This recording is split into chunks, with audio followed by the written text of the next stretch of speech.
I'm in my own lane. I'm doing my own thing. I run my own race in my own stadium with my own rules. I'm just doing my own thing. When you do that, in any walk of life, you're unstoppable.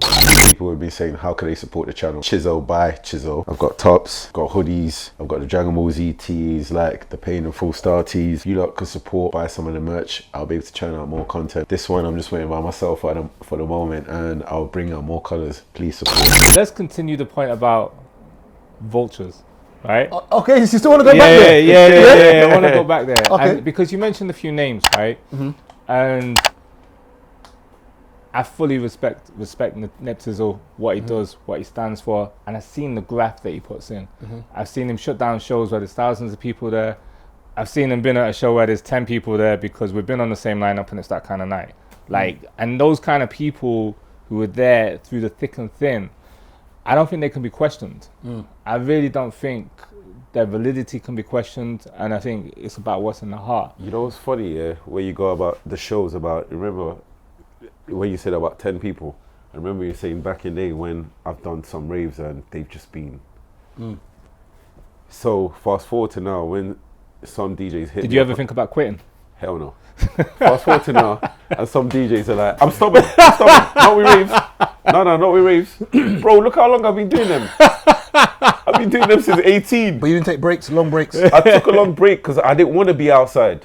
That's not quitting though. That's not quitting, that's different. I didn't want to be seen. You know, he knows my problem. You know what it is, yeah? He knows my problem with being known. I've been one of those people for years, yeah. I fight being known, but I've always been known, even before socials. But it used to be a struggle. Then one day I said, you know what, just give it and just accept what comes with it. But that's not quitting, that's just, I just wanted my space. But I've had events where there's only been 10 people and certain DJs have been so loyal that now, fast forward, when people are like, how come you always book my man? I'm like, when I had no one, my man was there. So I owe this and more to them, because if not, this won't be where it is at now. You mentioned Rodigan as well. I think Rodigan's an incredible DJ, right? He's one of the DJs I fear going on afterwards. I really do. Fear. Because he kills the crowd. He kills it. One time we did a tour and it was the Damian Marley and Nas tour, right? Yes. And it's Rodigan that it was me. It's the first time I met him. That's when I was like, I'm a fan. Like, I just want you to know I'm a fan. Like, you know, and everything else. Because what he does is bigger than just playing and selecting. Like what he does and the way that he makes the crowd move and everything else. He educates audiences on culture. He educates them on music. He educates them on, and he does it in the most inclusive way. So it's with some DJs like, oh, you don't know about this? Like, you know what? I learned that from him. I learned that from EZ as well. Like EZ, when he used to be on Kiss on a Saturday afternoon, mad inclusive. If you didn't know about anything about garage, like you'd feel all right. So it's a lie detector. So. Don't let him clown you, you know. He's a wind-up merchant. He's a wind-up merchant. So with Rodigan, EZ, and that's the reason why they're still big to this day, because they're inclusive with it and everything else. Charlie Sloth, that's my guy. I rated him. He did a track dissing me. I rated it. Wait, what? He did a track dissing me. It's online. He did this track dissing all the DJs because they wouldn't play him. I was like, this guy's smart. It was years ago. It's when he was doing Becoming Charlie Sloth, the rapper, not Charlie Sloth, the DJ. Okay. Right. So with all of that, I was like, you know, when I was touring with Dizzy, and I needed someone to cover my show, I didn't want some. I shouldn't say that. I didn't want a lesser DJ covering, right? So I was like, let's do something different. Let's get Charlie Sloth from Retro 2 cover the show while I'm away. And it's totally different. It just killed it. It was like, you know, what they do is very different to what I was doing and everything else. And then the BBC, they went from hating him to like, oh, we need to give him a show, you know. Yeah. And then he went off. So with Charlie, I've always been cool with him, and I think what I've seen him do, even before he was a DJ, he was bringing other artists into what he was doing. He was bringing other rappers in. He always showed respect to the older artists, the older generation. Always showed respect to the newer guys coming through. He gets the gig at Apple. No, he gets the gig at the BBC. He brings man them through. Just the fire in the booth thing, right? Would you say that did something for the culture? Oh, 100%. Goes to Apple, brings man them through. Gets dough for people. He's got his thing with the vodka. He's paying people to do things, paying to bring people out to Dubai. I don't think his validity should be questioned in any way, shape, or form. And I just want to get that across. Yeah. I just want to be clear with that. I think when you got people who work hard day in, day out, and are committed to the culture, committed to the craft, that shit is unquestionable. So these little conversations that happen on the timelines because someone's got all else to do and they feel like they got something to say without doing the research, or because they're not knowledgeable about the culture, shut the fuck up. Yeah. No, and I think you mentioned a good word about validity, about people putting in the graft, putting in the work. And I've been to a Rodigan show, and you're very right. I've not seen anybody host like him. Literally, he narrates in any genre. Yeah, I've not seen anyone. He literally narrates. In any continent. Any continent, any genre of music, there's nobody does what he does. And I agree. He literally takes you on a journey and narrates. Like he can talk for almost 45 seconds before a tune drops and tells you the whole history and background about the song, and then drop it. And the reaction is crazy. I DJ next to him alongside the festival. I did a show. I did a festival where I was on after Rodigan and Miss Dynamite.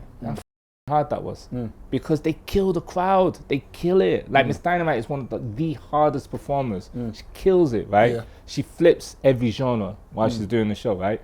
But with Rodigan, he wasn't doing like he's killing it with dubstep, different, and he had all the students going mad. So he took what he does with dancehall and took it to a totally different genre. Still killed it. Yeah. How many DJs do you know that can do that? Not many. No, not many. Name a couple. That can go between different genres. And kill it like that in front of 10,000 people, like they own it. Yeah. I'm not immersed in the... Okay, all right. So yeah, all I'm right. not... Where's the beep? The beep. Okay, all right, 2-1, no problem. that was such a diplomatic answer. I'm not immersed in culture to answer that. Like, you could always say I don't know. Okay, I'll say, I can mention one or two. So, for instance, one of my favorite DJs would be Cosmic. Right, okay. I like the way he plays hip hop for one. And who else would I say that can mix genres? Comparing them to Rodigan. You're comparing them to Rodigan. If you compare it to Rodigan, no one. Right, there you go. That's it. Yeah, no one that I can think of, yeah. So why is this validity questioned? I think it's mainly because maybe some people in the culture they could be a bit tired of seeing other ethnicities be in the face of things. And I know it's not, and I know I'm talking about another industry now, but even when we talk about, so for instance, there's a big discussion in our community in regards to like hair shops, beauty shops. Let's just stick to DJing. Okay, cool. I can't talk about cool. weave extensions or anything like that.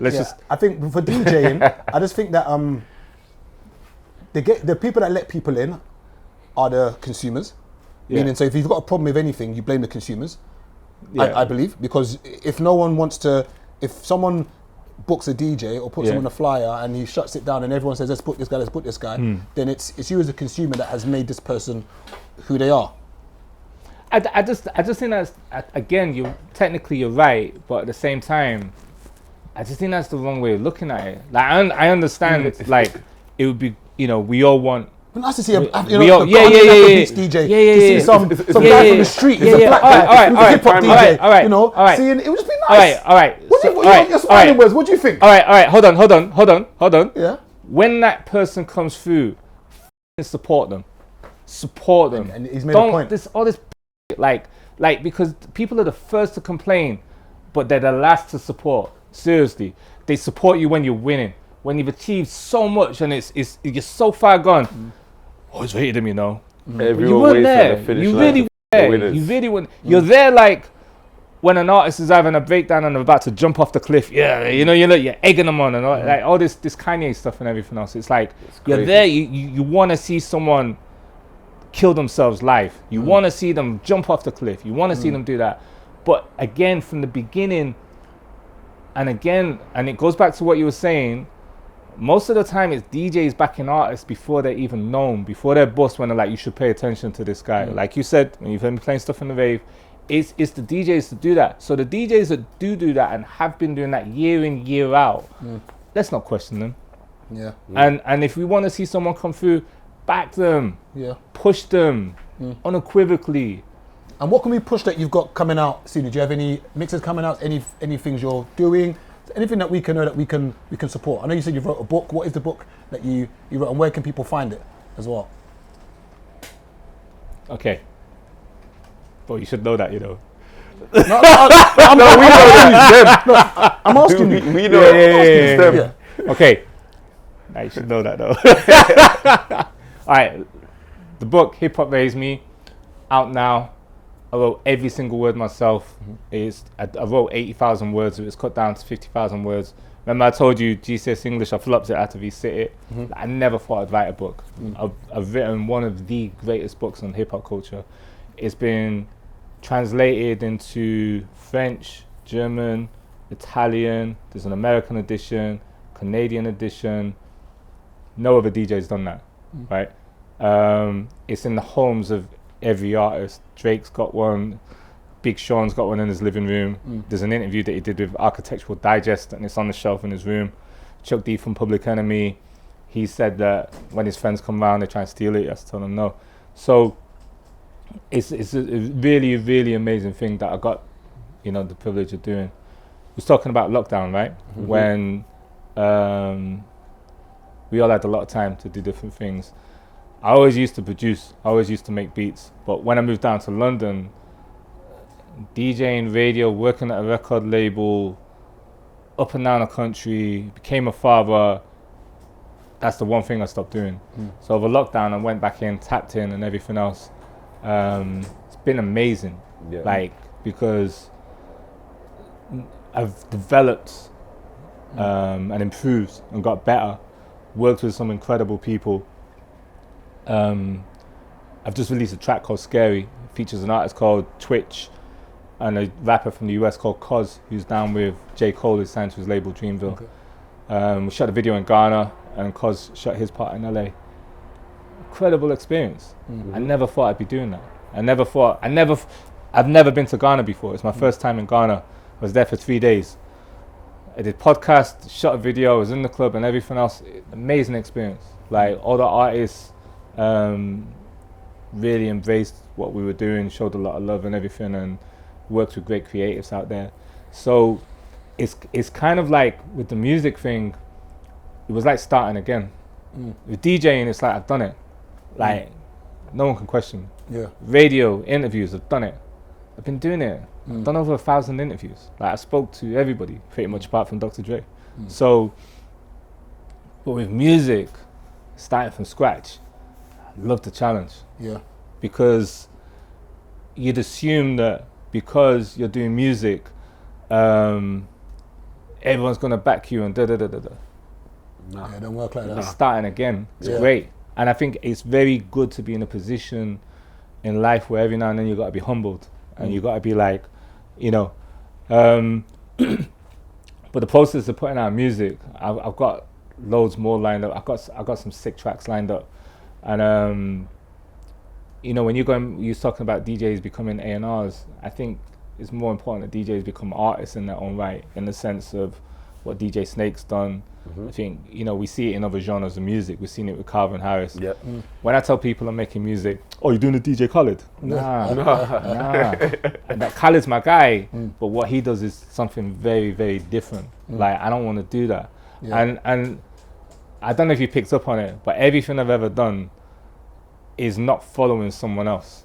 So when you're saying about other DJs and perception and everything else, that's cool. Like, if that's what they want to do and if they're in that lane, big up.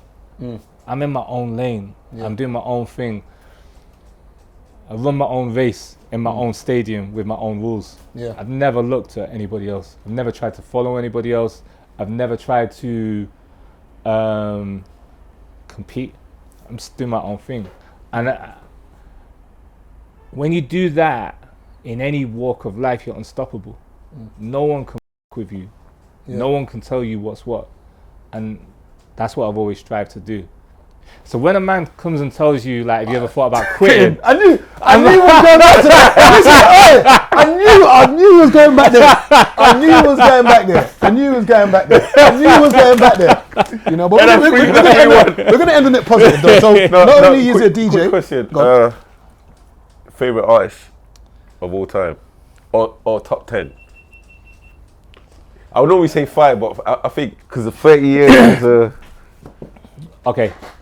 In no particular order. No order. I'm going to name some names. Why Right? can't we have an order, please, sir? Nah, because I don't think that's fair. And also the artists that I'm going to mention, I don't think you can put in an order like that. And they mean different things to me at different points in my life. I'd say Chuck D from Public Enemy. It opened my eyes, made me read books. It made me help figure out who I am. Incredible artist, one of the greatest of all time.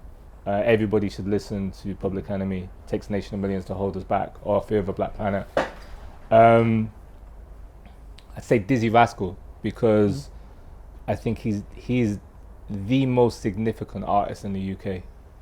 I think he is the rapper that changed the course of UK rap.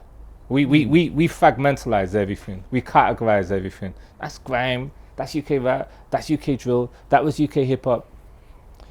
When it comes to lyricism, he changed everything. He made everybody feel confident to rap in their own accent. His lyrical patterns, every grime record to this day can be traced back to what he's done on certain tracks, whether it's Stop That What, Oi, or whatever. That everything he did on a track, it all comes from him. The Boy in the Corner is such an important album. It's the DNA of UK. It's the DNA of UK music for anything relating to rap or grime, drill. It traces back to him. The kids who come through today have been influenced by someone who was influenced by him. It's just like he's like the Rosetta Stone for lyricism in the UK. A lot of people won't like that, but it is what it is. I feel like Kanye West is one of the greatest artists of our time. I think what he's done creatively and the albums that he's created, incredible. Because as a rapper, he's pushed himself. His pursuit of excellence is unrivaled. Like what he did with College Dropout, Late Registration, Graduation. Then he just flips it and does 808s and Heartbreak and starts singing, and everyone's like, "Oh, what the f- is this?"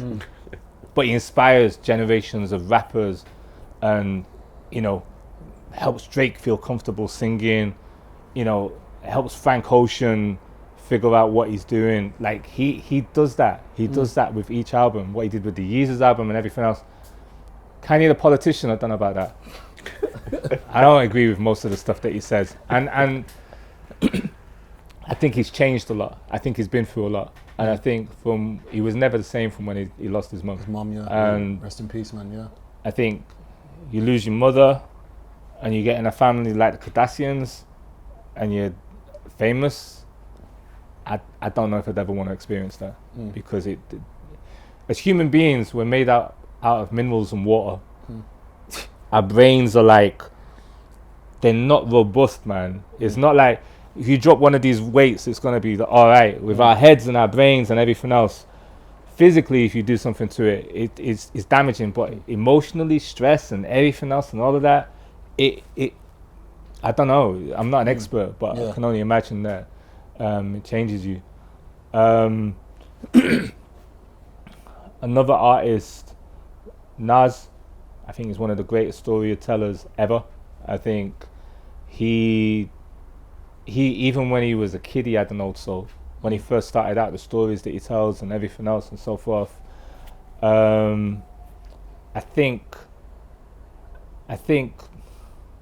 2015 was the rap renaissance in the UK. It's when everything changed, right? 2015. Yeah, 2014. I'd say let's put out 2015. It was the arrival of Dave, Huss, Stormzy. Is when UK drill first started to emerge, and I think J Huss changed the game. I think he embraced cultures. You got this kid who comes out and you could think he's Caribbean or you could think he's African.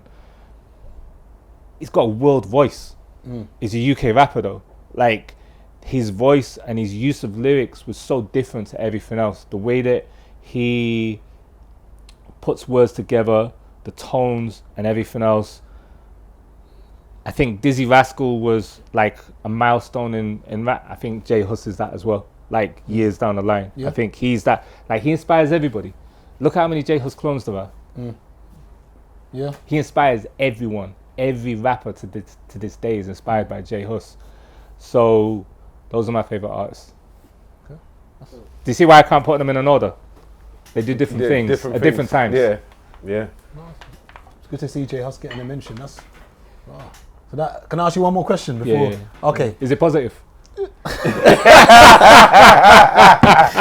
the age-old debate between Nas and Jay-Z. Yeah. Who to you would you say is the better lyricist? The better lyricist is Jay-Z.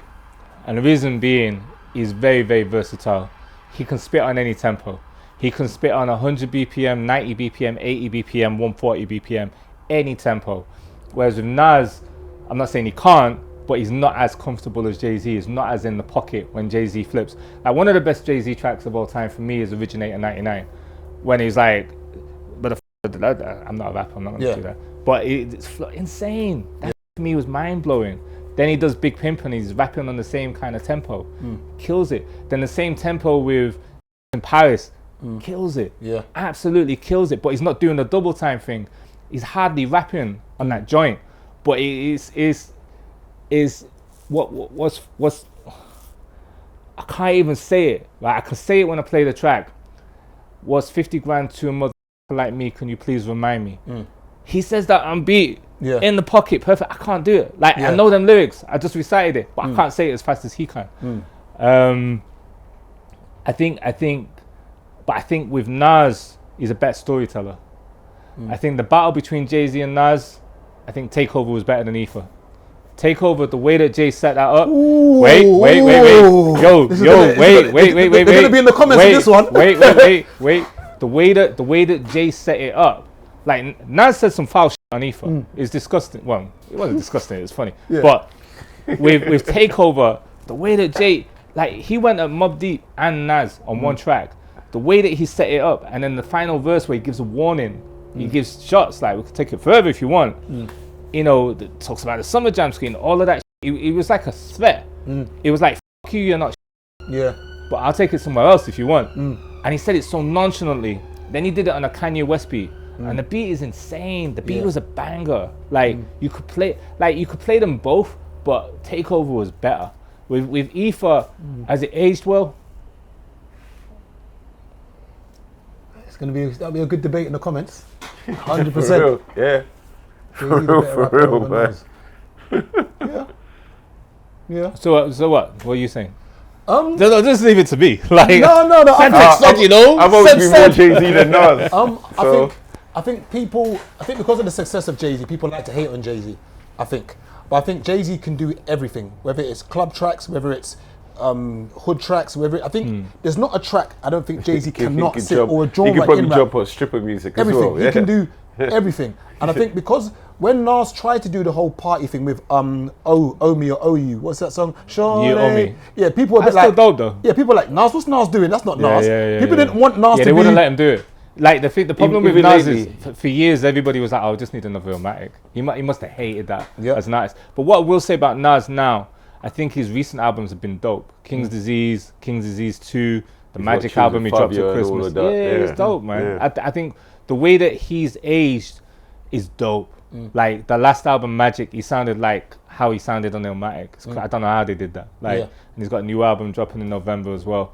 So I think I prefer Nas now than I do to Jay-Z now, because I think with Jay-Z, I'm tired about hearing about his billions and business plans, and he's not relatable. I was saying this to someone the other day. It's like, he's a dope lyricist and everything, obviously, and we fully respect what he's achieved and everything else. But yo, man, I don't need it rubbed in my face every day. You know what I'm saying? Have you heard the new Jeezy album? Because it feels like Jeezy went off on that kind of tangent as well, where he was talking about money and where he's at, and it kind of lost his core Yeah, fan yeah, base, yeah. you know, like Fog Motivation 101. Yeah, but we just want to hear. But the new album, it seems Yeah. like he's trying to But get back in that bag. But I don't think he could ever go back to 101. Nah. 101 was done. incredible. Yeah. Like and I heard that when I was in Atlanta, I heard Icy. Like when it was in all the strip. I was in a strip club, right? Yeah. I heard that track 40 times. The DJ was like, oh, he played it again and again and again, like it was a new record each time. Yo, DJ, and I was just like, so by the time I came out of the strip, I was like, I need to get this record. I was like, I need to be playing this in the UK. Like, and then it was dope, but I just don't think he could ever. It's too far gone. Yeah, it's too far gone. It's like you can't. Yeah. You know what I mean? It's like 10 years later, you can't. Like as a DJ, you can still play music 10 years later because you can play stuff from that era, or you build the momentum. It's not the same thing. But when you're rapping about experience and all of that, it's harder to relate to new generations. New generation, yeah. And it's harder. I don't know. You must have things you've got nothing else to say. The BMF era shut down around the same time he come out. So that's what 2006 to now. Yeah. And the crowd, most of us are all a lot older. Yeah. So it's like really and truly, if he starts rapping about drug dealing and all of that, he's not in that target audience with that age group as well. Yeah. But let's go back to what we was talking about contracts, right? So with regards, I just want to make it, to put clarity on it. It is all dependent on who your team is, like where you go with the contract. I think it's unfair for artists to sign a contract without having a proper team, because new artists ain't gonna know. And unfortunately, sometimes when new artists get their first look, they're with managers who aren't that clued up. So it's you just kind of, the only thing I'd say is any artist or anyone who's getting into business or anything, just make sure your team is official in all areas. So you got that guy who's been a part of your journey, help bring you through, but get someone who's got knowledge, get someone who's been in the game and clocked things. I'm not saying you need to bring them in full time, even just hire them as a consultant for a minute. And always have a good lawyer. Go find out who your favorite artist lawyer is, go for that. Because your favorite artist who's popping and successful, they've got a good deal. So you want to get someone who can get that kind of deal. And get a good accountant. Always get a good accountant, because you got to manage your money right.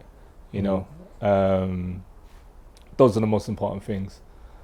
So it's been good, man. How's it been for you? You all right? No, I'm good, man. You all right? No, I'm good, man. I like to, you got questions which you got to ask. he likes to shake the boat, I want to get as much information out of you because, as I said, it's very rare to have someone with that depth of knowledge on the show. I'm just being real. So when I'm asking you questions, because I'm trying to get everything out of you. How often do we have a 2-hour show? No, not often. And the things people prefer the longer shows as well. They prefer the longer episodes to the. It's usually an hour or just over an hour. Yeah. So I'll make sure I'm squeezing everything out of you. That sponge is it's dry now. If you like the series of episodes, more coming, more big guests, and please keep supporting, keep reposting, keep on sharing, and I appreciate all the comments I get. Thank you so much.